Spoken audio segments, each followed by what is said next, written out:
on est en France. Allez, cul sec. Hop.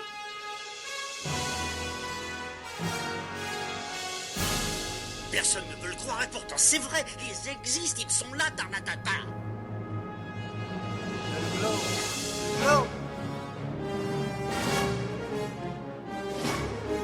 Il faut qu'on pète.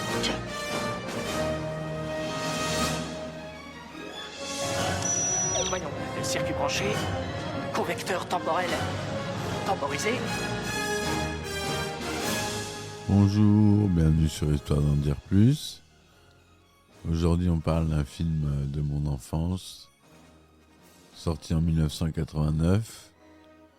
Chérie, j'ai rétréci les gosses. Allez, c'est parti. Alors, épisode spécial puisqu'il va être en plusieurs parties. Je vais rentrer en profondeur dans les effets et la production du film. Donc voilà, je préfère vous le dire, il va y avoir toute une série sur ce film que j'adore vraiment, avec des acteurs pas très connus et un réalisateur pas très connu non plus, mais c'était un succès surprise au box-office. Enfin, il a fait Jumanji quand même, hein, après. Mais à l'époque, en 89, il n'était pas très, très connu. Voilà, donc le budget du film est de 14 millions de dollars pour une recette de 222 millions de dollars. Il a connu plusieurs suites, des séries télé. Bon alors, honnêtement, il n'y a que le premier film qui vaut vraiment quelque chose. Le reste, c'est vraiment de moindre qualité, c'est pas avec les acteurs. Si Chérie, j'ai agrandi le bébé, le 2, en 92, lui, c'est toujours avec la même équipe. Celui-là, il est un peu moins bien, mais il est bien quand même. Donc Wayne Szalinski est un savant excentrique. Il a transformé sa maison en véritable laboratoire au grand désespoir de ses voisins, les Thompson, qui ne supportent plus le bruit quotidien du poste à souder. La dernière invention de Szalinski est une machine capable de miniaturiser la matière qu'il garde dans son grenier à l'écart de sa femme Diane et de leurs enfants, Amy et Nick. Un jour, une balle de baseball lancée par Ron, le fils cadet des Thompson, déclenche l'appareil alors qu'Amy, Rick et Ron et son grand frère Russ Jr. tentent de récupérer la balle perdue au grenier.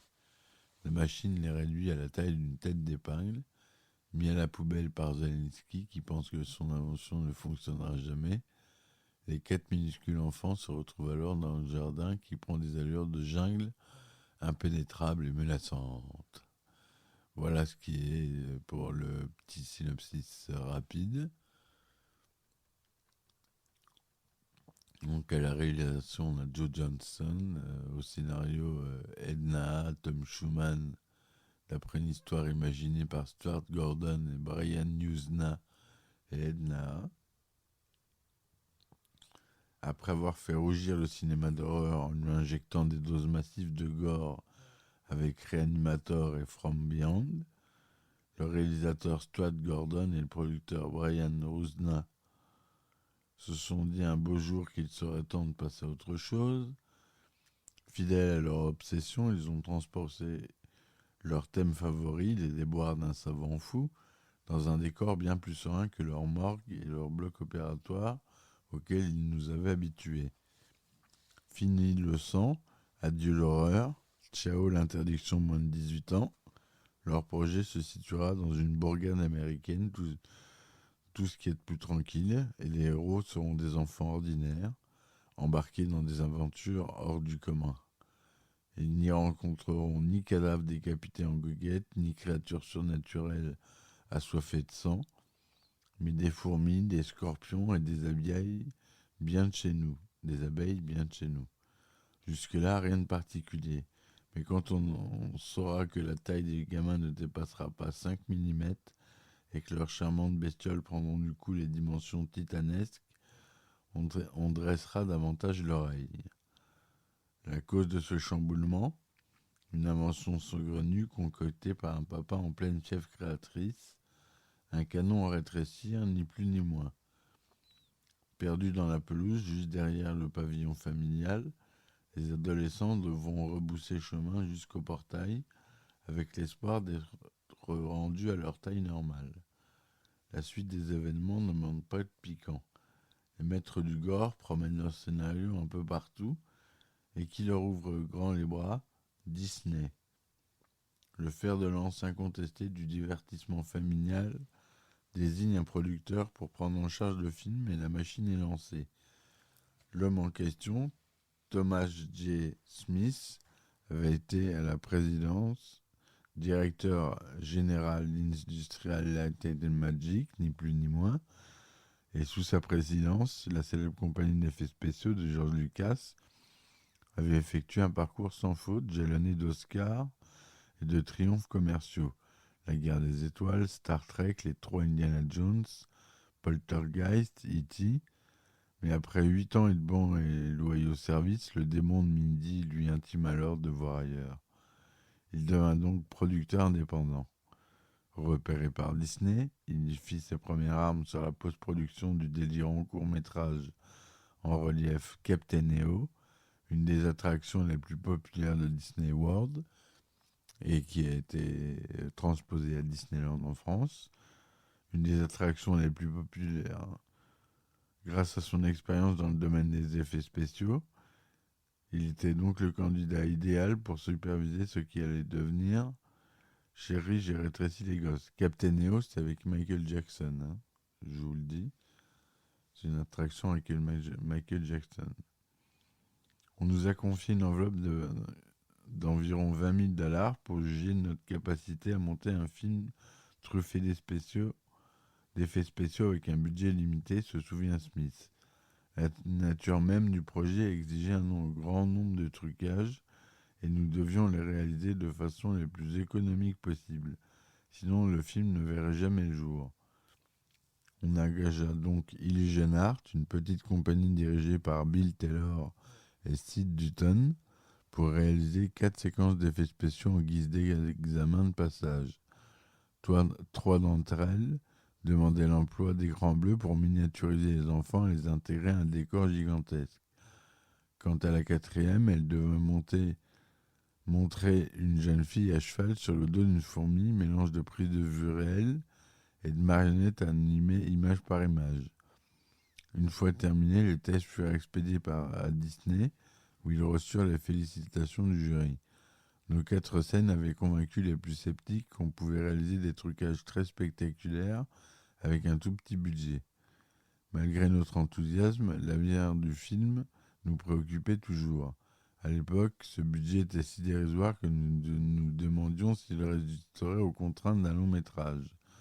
Comme nous ne pouvions pas nous offrir le luxe de nous confier tous les effets spéciaux à une seule grosse boîte, nous nous sommes tournés vers une multitude de petites compagnies comme Illusion Art, Hollywood Optical et Visual Concept, d'où une réduction plutôt appréciable des coûts de production.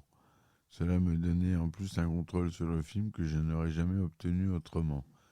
Nous avons également contacté des artistes aussi réputés que Phil Tippett et Dave Allen, des gens pleins de talent qui préfèrent depuis des années leur statut de travailleur indépendant à celui d'employé, même si plus tard Phil Tippett fondera sa propre société. Hein. Esthétiquement, cela voulait dire que nous devrions concevoir les plans au micron près afin d'employer sans problème des techniques traditionnelles efficaces comme pas trop sophistiquées comme l'écran bleu, la rétroprojection, le rotoscope et les décors miniatures. Au printemps 87, la production s'installait au studio de Churubusco à Mexico City, Distrito Fédéral on dit en mexicain. On avait opté pour Churubusco non seulement pour ses 8 immenses plateaux, mais aussi et surtout parce que les frais de production d'un film tourné au Mexique étaient bien moins élevés qu'aux États-Unis. Depuis Dune, Churubusco avait accueilli des décors aussi importants que ceux de Chérie, j'ai rétréci les gosses. Avec un noyau dur de techniciens américains épaulés par des collaborateurs mexicains Chevronné, menuisier, électricien, manœuvre embauché sur place, le film commença donc sous la houlette de Stuart Gordon. Mais c'était un faux départ. Au bout de 6 mois, dit Thomas Smith, Stuart est tombé malade. Il a donc fallu tout arrêter sur le champ. Nous avons bien cru que c'en était fait pour de bon. Le décor du jardin était prêt, le storyboard des effets spéciaux ressemblait à une bande dessinée la veille de l'impression. Les intérieurs étaient pratiquement finis et nous venions de perdre notre metteur en scène. Brian Usna et Stuart Gordon étaient venus à deux. Quand Stuart est parti, Brian l'a aussitôt suivi. Résultat, plus de producteur. Le remplacement de Brian Usna ne se fit pas attendre. Penny Finkelman, Cox, coproducteur de Tendre Passion et Broadcast News, prit le relais sans le moindre effort. Mais la recherche d'un nouveau réalisateur s'avéra beaucoup plus épineuse. À l'époque d'ILM, Smith avait collaboré avec Joe Johnston sur de nombreux gros budgets. Directeur artistique senior de la compagnie, Johnston avait dessiné des véhicules et des créatures, bien à lui, pour chacun des 3 guerres des étoiles, non sans mettre son précieux grain de sel dans d'autres superproductions. Parfaitement conscient que le succès de son projet dépendrait avant tout de la qualité de ses effets spéciaux, Smith avait compris dès le départ qu'il faudrait un réalisateur capable de les prendre en charge. Malgré une expérience de la mise en scène limitée à la seconde équipe de Willow, Smith était persuadé que Joe Johnston pourrait endosser l'entière responsabilité de Chérie, j'ai rétréci les gosses. Je venais de terminer Willow quand Tom m'a appelé et m'a demandé si ça m'intéressait. J'ai lu le scénario et j'ai dit à Jerry Katzenberg, responsable du département film chez Disney, qu'il y avait à mon avis beaucoup trop de personnages et d'effets spéciaux. Ça ne parlait pas d'êtres humains mais de fourmis, d'abeilles et d'inondations. Question effets spéciaux, c'était carrément l'indigestion. Je crois qu'on doit toujours provoquer chez le public le désir d'en voir plus. Et ce scénario n'obéissait pas du tout à cette philosophie. Johnston quitta le bureau de Katzenberg, persuadé de ne plus jamais y remettre les pieds. Quelques jours plus tard, un coup de téléphone lui offrait à la fois la réalisation du film et la possibilité de modifier le scénario comme il l'entendait. Plusieurs scénaristes se mirent à l'ouvrage. Les premières coupes frappèrent d'abord le nombre de personnages. Au départ, il y avait 5 gosses, se souvient Johnston, et le directeur de casting avait déjà engagé des jumeaux. Contrairement aux apparences, un personnage ne multipliait pas les difficultés par 20, mais par 50. Pour chaque gamin supplémentaire, il fallait un gros plan de plus par séquence et un nouveau tissu de relation avec les autres à assumer. On pouvait largement s'en passer. Les séquences à effets spéciaux ne furent pas non plus épargnées. Dans le script définitif, elles avaient diminué de moitié. 2 intervenants essentiels, le décorateur Greg Fonseca et le responsable des effets physiques Peter Cheney, étaient arrivés pendant la période Stuart Gordon et avaient déjà beaucoup avancé dans la construction des décors démesurés qu'exigeait le film. Avec son palmarès des Griffes de la Nuit et House, Fonseca est habitué au mini-budget dont il fallait tirer le maximum. Au sens littéral du terme, Chérie, j'ai rétréci les gosses était le plus gros travail qu'on lui avait proposé. En tête de liste, une pelouse gigantesque hérissée d'herbes atteignant 12 mètres de haut. Jusqu'alors, personne n'avait jamais reconstruit de gazon géant, raconte Fonseca, même si nous avions nos propres vues sur la question, nous étions condamnés à procéder par tâtonnement. Si vous regardez de très près un gazon à l'échelle que nous demandez de reproduire, vous vous apercevrez que tout brille et resplendit avec une intensité surnaturelle. Mon travail consistait à reproduire cette lumière à la puissance 1000. Tout, de la poussière aux cailloux, de l'herbe à la boue, fut étudié dans les moindres détails. La Terre est en fait une substance très granuleuse composée de particules de toute taille. Nous avons traduit cette variété de proportions avec une bonne dizaine de milliers d'accessoires translucides moulés à chaud selon les principes des bouteilles de plastique, que nous avons ensuite déversées dans notre décor. Nous voulions créer un univers aussi enchanteur que les forêts des vieux dessins animés de Disney. On examinait au microscope plusieurs espèces d'herbes afin de déterminer celles qui se prêteraient le mieux à l'agrandissement. Nos brins d'herbe étaient des tortillons d'acier flexibles, enveloppés de carton nervuré, exactement comme les toits ondulés en fibre de verre verte, précise Fonseca. Un seul moule a suffi pour tous les brins. L'enveloppe en mousse de polyuréthane variait d'une herbe à l'autre, selon les défauts de fabrication et les différences de couleur. Notre jardin s'en trouvait en plus crédible. Quant aux milliards de petits poils qui recouvrent les vrais brins d'herbe, les capillaires, le chef sculpteur Daniel Miller les reproduisit un à un à l'échelle voulue. Chaque capillaire était une fibre optique individuelle effilée à chaud dans un bain d'huile de cuisine. Ainsi, ces câbles aérodynamiques collaient pas entre eux quand ils commençaient à ramollir. La technique était parfaite, le seul problème était de repiquer ces petits machins dans des feuilles de polyuréthane. Nous avons planté un par un, ce qui nous a demandé des heures de travail, beaucoup de patience et énormément d'abnégation. À plein rendement, la décoration employait plus de 250 artisans mexicains. Une centaine d'entre eux collabora au film du début à la fin, mais tous, du chef d'équipe au plus modeste exécutant, participèrent à la mise en place des fibres optiques. Il nous fallut 1 mois pour planter rien de moins que 4,5 millions de capillaires. Les brins d'herbe constituaient l'essentiel de l'habillage du jardin, un espace de plus de 21 mètres sur 27, construit sur un des plus grands plateaux de Churubusco. En m'allongeant par terre pour examiner de près un vrai gazon, j'ai réalisé qu'il y avait de grandes différences de niveau. Dans la réalité, un écart d'1,5 cm correspondrait à notre échelle à une dénivellation de 4,50 m. Pour respecter ces accidents naturels, il fallait que le plancher du décor soit lui-même irrégulier. L'armature de notre jardin était en bois, aménagée au petit bonheur la chance. Les irrégularités étaient recouvertes de grillages et de papier.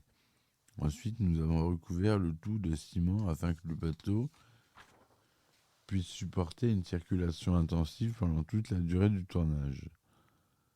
À l'origine, les extérieurs des pavillons Thomson et Salinsky auraient dû être vraiment tournés en extérieur. Stuart Gordon avait trouvé 2 maisons à San Diego, dit Johnston. L'une était en mauvais état, l'autre venait d'être restaurée. On ne pouvait pas malheureusement tourner hors de leur périmètre à cause des bâtiments modernes que la municipalité venait d'édifier tout autour. Ce que nous voulions, c'était un banal quartier résidentiel de province américaine. Pour éviter les compromissions gênantes, on décida de construire tout le décor à Churubusco. Nous avons bâti 7 maisons, soit une rue entière, dit Fonseca, dans un ancien parking situé juste derrière les plateaux couverts. Comme il était impossible de trouver des balustres d'escalier, des moulures, des paratonnerres, des corniches et des pieds de table à cuisine à Mexico, nous avons presque tout fabriqué à la main. À l'arrivée, nous avons obtenu ce quartier de banlieue hyper réaliste, estampillé Disney. Dans la réalité du film, ce décor imaginaire fonctionne très bien, j'en suis très fier. Le problème dans ce genre de travail, remarque Johnston, c'est que le résultat est souvent trop parfait, trop nickel. Les caniveaux sont trop rectilignes, les pelouses trop bien tondues. Dans la vie de tous les jours, les trottoirs sont crevassés, les bouches d'incendie ont la gueule de travers. Rien n'est totalement géométrique. Heureusement, Greg Fonseca est très fort à ce petit jeu-là. Il donne à tous ses décors un côté un peu barge de la réalité. Si les pavillons Zalinsky et Thomson furent construits dans leur intégralité, les autres durent se contenter de simples pans de murs. Nous avions aussi une maison transportable montée sur les châssis roulants. Il nous suffisait de nez dans le décor pour avoir aussitôt une maison supplémentaire de l'autre côté de la rue. Voilà. On parlera du tournage, on continuera à parler du tournage dans le prochain épisode. Je m'arrête là. Je vous ai dit, on va faire une partie, une grande partie effets spéciaux pour ce film-là, qui en contient énormément. Rick Moranis joue Wayne Szalinski, Matt Frewer joue Ross, Marcia Strassman joue Diane Szalinski, Christine Sutherland joue Mae Thompson, Thomas Wilson Brown joue Ross, Jared Rushton joue Ron, Amy O'Neill joue Amy Szalinski, Robert Oliveri Nick Szalinski.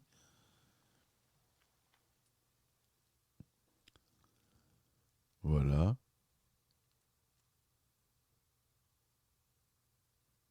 Le film obtient un score de 60% de critiques favorables sur la base de 35 critiques collectées et une note moyenne de 6,30 sur 10. Consensus du site indique même si les effets spéciaux occupent le devant de la scène, Jerry Tracy les Ghosts offre toujours une aventure de la charmant et plein d'entrain pour toute la famille. Sur Metacritic, il obtient une note de 63% sur 11 critiques, avis généralement favorable. Le film a engrangé plus de 20 millions de dollars de recettes dès son premier week-end.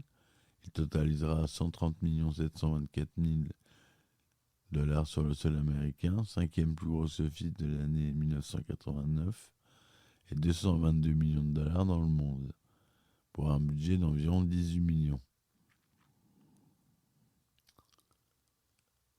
Donc ce film, il est devenu culte, c'est un film de notre enfance. Je vous conseille, si vous avez des enfants, de le faire voir à vos enfants. Il n'y a pas de violence, il n'y a pas de mauvais fond, et tout est simple. Et c'est un très bon film, avec un bon fond. Donc allez le voir, re-regardez-le, faites-le passer autour de vous, comme ce podcast d'ailleurs. On arrive au 200e podcast. Si vous voulez que je puisse vous continuer à vous proposer autant de podcasts, j'aimerais que vous me souteniez. Vous avez Ulule, vous avez Patreon, vous avez quoi d'autre,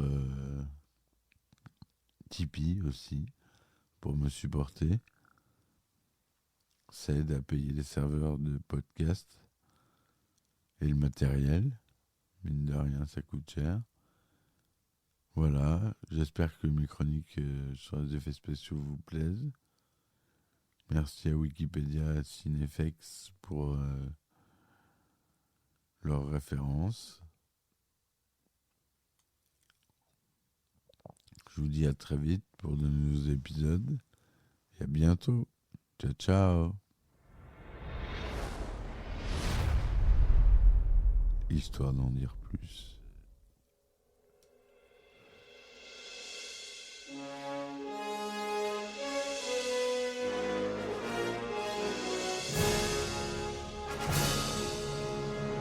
Eh ben attendez, on est en France. Allez, cul sec. Hop.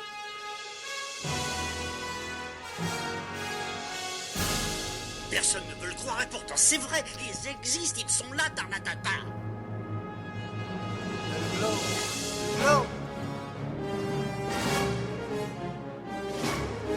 Il faut qu'on pète.